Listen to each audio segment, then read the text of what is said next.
Are there any drinks that you would recommend specifically for weight loss and repair? Well, we started with apple cider vinegar, Yeah, so I think one. we've addressed that.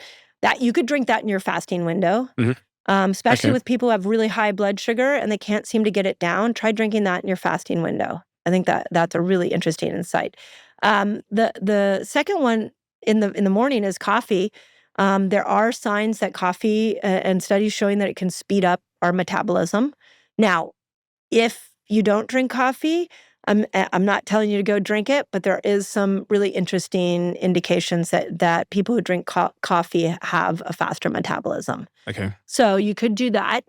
Capsicum, something spicy. So cayenne pepper, which is a spice, has a heat to it. And that heat has actually been proven to speed up metabolism. Honey. Honey. What do I think of honey? What do you think of honey? Raw would be best because anytime we get anything raw, it's got the enzymes in them. Anytime we pasteurize it, now we've killed it because we had to heat it up. So I like honey. I think it's a great sweetener. It's a little higher on the glycemic index than things like stevia that people seem to love. I hate the taste of stevia, so I would slant towards honey. But I don't have a problem with honey. I think we got a little crazy on sweeteners. Mm-hmm. Let's go back to real food, people. And honey is a real food. Are there foods that you consider to be cancer feeding? Yeah. Well, sugar. Sugar, okay. So yeah, sugar's a biggie. But are there certain foods that we all assume are healthy? Like what are the foods that your kid, anybody that's not spending a lot of time doing the research think they are consuming that are beneficial to them, that are in fact cancer feeding? Okay, so one of them that was years ago was the processed meats. Yeah. And hot dogs specifically. I don't know if you remember this study, but it showed kids that ate processed meats, a couple of times. I don't know the exact, so I don't want to misquote the study, but the general theme was when you had processed meats consistently throughout a week, you had a higher case of leukemia. That's the correlation they were looking for. So processed meats have chemicals in them. So that would definitely be one. The sugar cereals are packed with chemicals. The toxic oils in donuts, horrific for children. Juice boxes, the Go-Gurts. Oh my gosh, my kids would What's that? It's like yogurt that has been packed with sugar and artificial colorings that make it blue and then put into a tube. I hope they've changed this. Put into a plastic tube and kids would just slurp it out of this plastic tube. And every single ingredient in there was toxic. And it was in a toxic container. And to continue this thought, I know you've had guests on here about obesogens. Mm-hmm.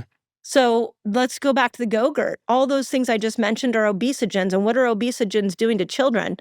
They're doing this to pregnant women. They're turning their stem cells into fat cells. They're reprogramming their stem cells, specifically the stem cells that make bone cells, and they're telling those stem cells to make fat cells. And one of the things we're seeing right now is the height of children is less than it's ever been, and the weight of children is greater than it's ever been. When we have a world of obese children, we have a chronic health problem coming down the line. And those are the kind of things where I just get irate with the food industry. We have to change that because well-intending parents don't know this. And so they go in and they're like, oh, my kid's so happy with the Go-Gurt. I just want to make them happy. And it says it's got fruit in it. And it says all natural, which is a buzzword that has no regulations on it. What is an obesogen? So obesogens are chemicals that are allowed in our food that they do two things, but the big thing that I'm really focused on right now is they turn our stem cells into fat cells. And what is a stem cell? Great question. So a stem cell is a cell that can go anywhere in the body and it can repair anything, it can make anything. So it's like a universal cell. Okay. It can do anything. It can make an eyeball, it can make an ankle. And you have a ton of them when you're little. And you lose them after about 30. You don't lose them completely, but you start to get less of them. And they're a good thing. production of stem cells is a good thing. Yeah. A stem cell is a great thing. So one of my favorite is a tough word to say. One of the most interesting reviews that I've seen on obesogens was put out by Science for Public Interest, Citizen Science for Public Interest. It's a beautiful PDF.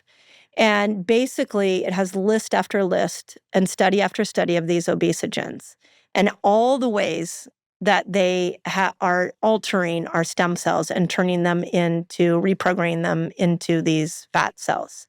And all the different ways that the obesity crisis we are seeing right now in our children comes from these chemicals that are allowed in our food. And then it lists list after list after list of everything that we are putting into food, that we are lathering our body, that is in our chemical environment, and how these massive influx of chemicals is contributing to obesity, and specifically in a younger generation. Now, let's zoom out. Let's zoom out, big picture. What's happening in our culture right now? Our culture is like, obesity is a problem. We went from an immune system problem to really understand we have an obesity problem, and across many countries. And it's not just in adults, it's in kids. Does that mean that every single person that is obese right now is undisciplined? I argue no. It's because what we are eating is reprogramming our cells to make fat cells. And now we've come up with a drug to be able to solve that problem. That's a huge beef for me. That is at the core of that is wrong. Why? We haven't gotten to the root cause. Let's fix the food system. We have to fix the food system. If we don't fix the food system, we are going to have problems beyond obesity. We're going to have cancer problems. We're going to have anxiety problems. We're going to have, all the brain challenges that come with that. They're excitotoxins, toxins that rev up the nervous system. Just ask any parent who's ever gave their child a Go-Gurt. What was their mood? They might have been happy eating it, but how were they within the next couple hours afterwards? Bouncing off the walls is an excitotoxin. It's an interesting point that, okay, we might be skinny, but we might still be suffering with the cancers and the ADHDs and stuff like that, things that are linked to our diets. Yep. So we might be skinny, but we might appear to be healthy on the surface. Right. And we might not have the type 2 diabetes or whatever. Yep. But it doesn't mean we're going to be any better. 73% of Americans right now are overweight or obese. So the skinny population is going away very quickly. I did a research for England here recently because I'm speaking at a conference this weekend. It's like 64% of people in England are either overweight or obese. We've got Crazy. 30% of our children, like not teenagers, like children that are under 13 and under are obese. And we have 50% of teenagers that are obese. We have a chemical problem. We have an obesogen problem that needs to be addressed.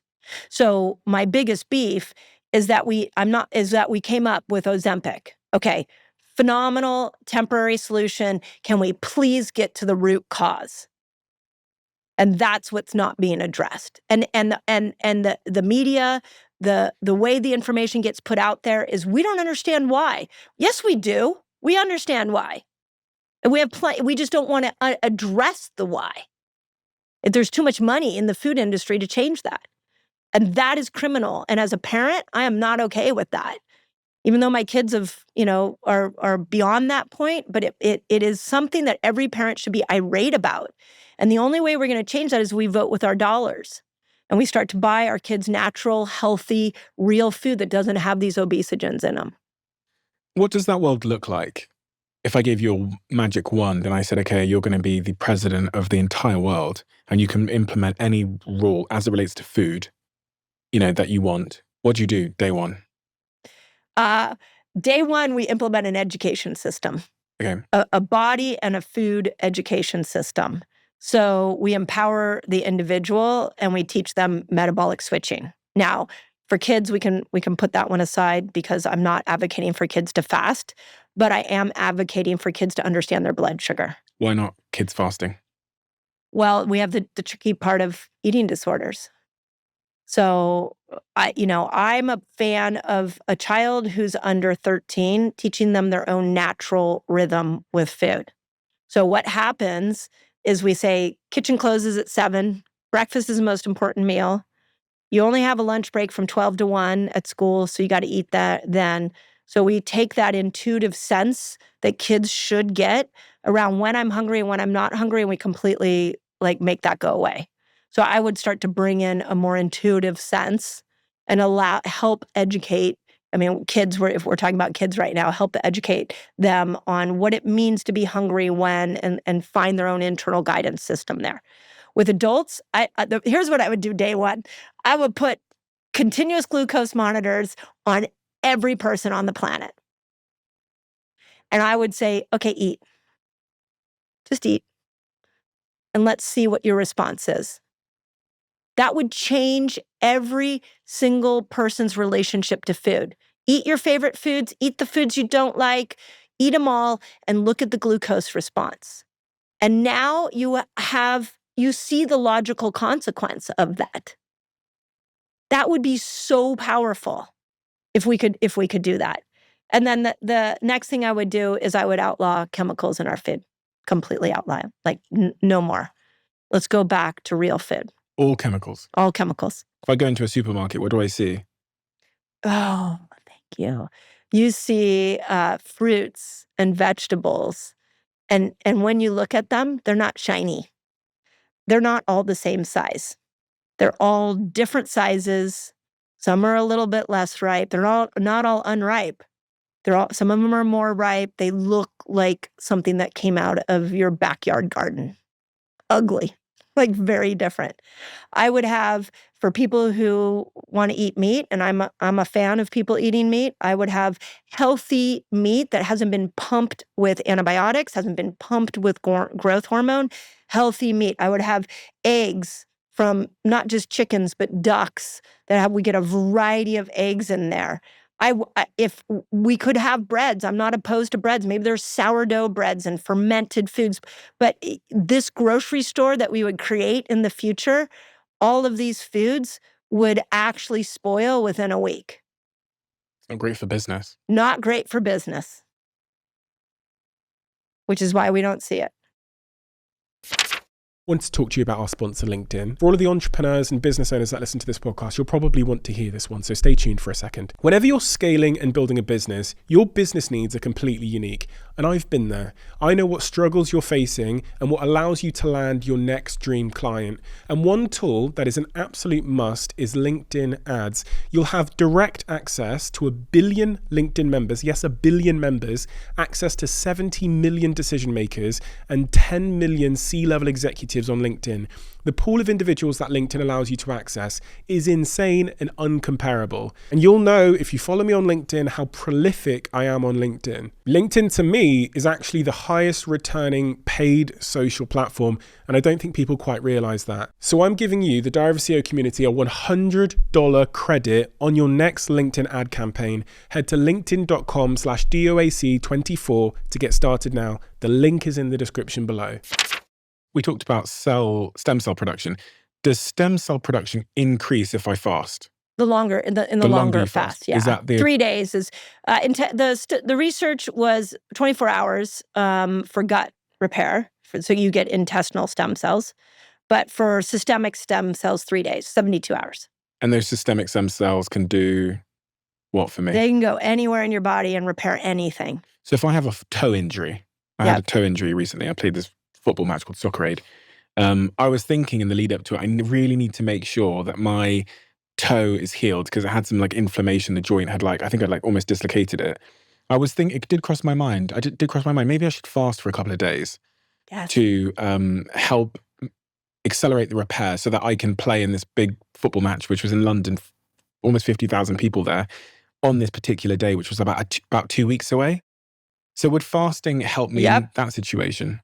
The story I always use is that I had an Achilles tendon injury, and I tried everything, and it was not healing. I couldn't work out. It was really bumming me out. And so my last resort, I was like, okay, let me throw a 3-day water fast at it.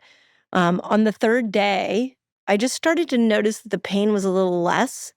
And a lot of that is just because the inflammation's coming down, the stem cells were starting to kick in. By the end of the third day, I'm like, I think the pain's like 50% gone. So I thought, let me stick with this. And how long can I go until the pain's completely gone? So I ended up going 5 full days in a fasted state. On the 5th day, the pain was completely gone. And to this date, it has never come back. What happened? That has to be stem cells being active in my body, going in there and repairing that Achilles tendon. I didn't do anything that week. I didn't take supplements. I didn't do any fancy treatments. I literally went into a 5-day water fast and my body figured out how to get the stem cells to where they needed to go. Is there any scientific support for this idea that fasting can accelerate repair and heal injury? Musculoskeletal-wise, I have not seen that correlation. Stem cell-wise, we have several studies. Walter Longo was the researcher who showed that the whole immune system gets rebooted when a 3-day water fast. He went on to try different types of fasting. One of them is the fast mimicking diet he created, which is like a calorie restriction. So there's a little bit lower calorie restriction diet. And he did it with people who were type 1 diabetics. And he had 5 days, once a month for 3 months. He had them do this extreme calorie restriction, and he had some requirements around protein. He wanted to keep them in a state of autophagy, so he kept protein under 20 grams. And what he found after 3 months is that the pancreatic cells were actually starting to regrow themselves from that style of fasting. It's called the fast mimicking diet. Which is just calorie restriction. Just calorie, less than 800. 800 calories, less than 20 grams of protein. It must be pretty easy to test this because you could theoretically bring in a group of, 100 people and, give them a little cut or a little pinprick or something. Yeah. And then put them on different diets and see how quickly they healed from that cut or whatever. You would think, yeah. I think you could probably do it and really look at it that way. Yeah, I mean, I'm sure. And I haven't done a specific PubMed search just on musculoskeletal repair and fasting. You have me thinking, so I'm going to put my researchers on it, and then I'll send you what I find. Great, because I'd love to know. I was throwing everything at my bloody toe. I was like icing it and putting it up in the air to try and get people told me that helped inflammation. And eventually in the lead up to the game, I took ibuprofen and some like anti-inflammatories, which I absolutely never take. I never take any medication because I was just trying to throw everything at it. So it would have been good to know in future that if I have some kind of injury that fasting might be, long stage fasting might be useful. I mean, we get so many like comments of people like joints move better when they're like a couple of days into a fast. So, you have to remember the whole inflammatory system starts to come down. And so there's a body that just is in more ease. But I'd be curious for you to try it. What about, you mentioned protein there. Mm-hmm. There's this term I saw, which was protein cycling. And I don't really know what that means, but I was hoping maybe you could enlighten me. Where did you see that? I saw that protein cycling is a useful part of your weight loss regime. I was reading an article about it. So let's talk about protein in general. Definitely protein is the hero macronutrient of the day. Like there's no doubt protein, we need more protein. And I really like this idea of, the research supports it. There's experts out there that are talking about it that I think is phenomenal. And I like this idea of making sure you have at least 30 grams of protein, especially at your first meal. It opens up a amino acid sensor system that now makes your muscles very grabby and receptive to all other protein that you eat the rest of the day. So I really like that. I also think it's very interesting to figure out how to get 1 gram of protein or 1.5 grams of protein for every kilogram of body weight, or 1 to 2 grams of protein for every pound of body weight you want to be. So your ideal weight. Okay. Let's say you're 130 pounds. So you would need 130 grams of protein. So how are you going to get that in a day? Now, some people are like, I'll just eat a big steak and I'll get it in all in one go. But what I have seen is that for some people, when they eat a lot of protein, their body can't take the influx in one meal. And so it turns to excess glucose, which then turns to extra fat. So I'm a fan of dosing it in. You do 30 grams here, 50 grams there, 70 grams there. There was old research. This has now been updated, but there was old research showing that the pulsing in, they call it protein cycling, actually was the best way to get protein into your system that way. How do you dose it in? Just baiting? Well, let's put it in applicable terms. So you have a smoothie. Maybe it's got 30 grams, and then a couple of hours later, I'm going to go with the meat world. Like you have a bunch of hard-boiled eggs. Maybe you have like a scrambled eggs. Maybe then 2 hours later, you have a chicken breast on top of some a bed of lettuce. I heard that, I don't know, this was years ago I heard this, that we can only like process 20 grams of protein a day anyway. So we're all like having too much protein anyway in our diets. I think that's changed. I'm not up to speed on like 2024, what we're saying, but I can tell you from the protein experts that are out there, there's a huge push right now to eat more protein because, and it's not 20 grams a day. I remember someone telling me, because I was back in the day when I was having a lot of protein shakes, they were telling me it doesn't really matter if you drink more protein because your body can only process like 20 grams a day. So it's just going to poop it out or convert it to glucose. And I'm going to go back to what I've seen clinically, that some people eat protein and they all of a sudden, this is women. Again, I should probably be more, women is really my specialty. So when I look at women eating more protein, a lot of them, especially the younger women, all of a sudden, like their workouts are better, they grow muscle better, like they really love that extra protein. I've also seen women who are going through the perimenopausal years that are really metabolically unhealthy, and they jump on this protein idea and they start eating too much protein and they minimize carbs and they just start gaining weight.